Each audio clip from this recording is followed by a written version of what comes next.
তারা আশা প্রকাশ করেছেন আগামী দিনের রাজনীতিবিদরা যেন এটা এনশিওর করে যে ভবিষ্যতে যেন কোনো বোমের পরিবারের সদস্যরা এরকম কোনো অনুষ্ঠানে উপস্থিত না হতে পারে।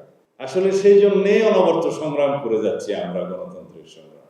আমি একজন রাজনৈতিক কর্মী হিসেবে আপনাদের সামনে এই কথা বলতে পারি, যদি জনগণ আমাদেরকে ম্যান্ডেট দেয়, ইনশাআল্লাহ এই গুম প্রতিরোধের জন্য, গুমের সংস্কৃতি নিশ্চিহ্ন করার জন্য প্রথমেই আমাদেরকে যা যা করতে হয় আইন প্রণয়ন সহ এবং সেটা কার্যকর করার জন্য সবকিছু করা হয়।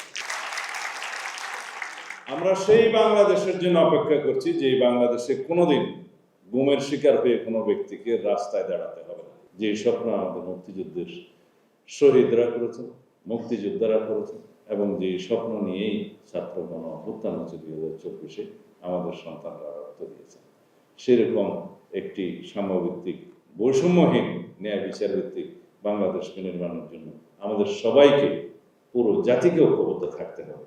আজকে রাজনৈতিক দলগুলোর মধ্যে, গণতান্ত্রিক রাজনৈতিক দলগুলোর মধ্যে যারা ফ্যাসিবাদ বিরোধী আন্দোলনের ভূমিকা রেখেছেন, সবার মধ্যে ঐক্য ফাটলের একটা চেষ্টা কোনো না কোনো পক্ষ নিচ্ছে বলে আমার মনে হয়, যার জন্য আমরা তর্ক করছি, বিতর্ক করছি, সংস্কারের জন্য আলাপ আলোচনা করছি, কিন্তু নির্বাচনকে নিয়ে যেন দুই একটা পক্ষ ধোঁয়াশা সৃষ্টি করছে।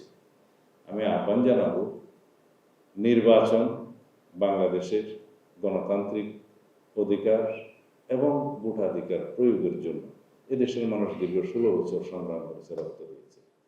অনেকগুলো অধিকারের মধ্যে প্রধানতম অধিকারের দাবি ছিল ভোটাধিকার প্রতিষ্ঠা করা। সেই ভোটাধিকার প্রতিষ্ঠার জন্য যখন একটা রাস্তা সুগম হয়েছে, এই রাস্তায় যেন আমরা কোনো কাটা না বিছাই, এই আহ্বান সকল রাজনৈতিক দলের কাছে রাখবো। কেউ কেউ আজকে কোথাও কোথাও কথা বলতে শুনলাম, কোন কোন রাজনৈতিক দল, যে নির্বাচন কমিশন যে রোড ম্যাপ ঘোষণা করেছে তার মধ্য দিয়ে নাকি একটু সুষ্ঠু নির্বাচন অনুষ্ঠানের পথে বাধা সৃষ্টি হবে, অথবা নির্বাচন ভণ্ডুল করার নাকি একটা পায়তারা। আমরা সেভাবে কেন দেখবো? এই নির্বাচনের রোড ম্যাপ ঘোষণার জন্যই তো আমরা বিগত 1 বছর অনেকটা আলাপ আলোচনা এবং সরকারের সাথে দর কষাকষি করে সবাই মিলে ঐক্যবদ্ধভাবে এই জায়গায় আসতে পেরেছি।